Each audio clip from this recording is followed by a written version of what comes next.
కథలెన్నో చెప్పారు, కవితల్ని రాశారు, కాలాలు దాటారు, యుద్ధాలు చేశారు. ప్రేమలో తప్పు లేదు, ప్రేమలో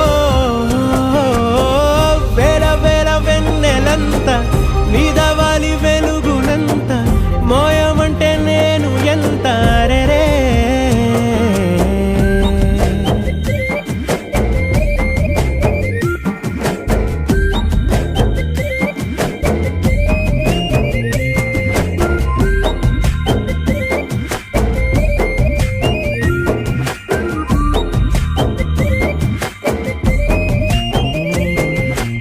ఆకాశం తాకాలి అని ఉందా, నాతో రా చూపిస్తా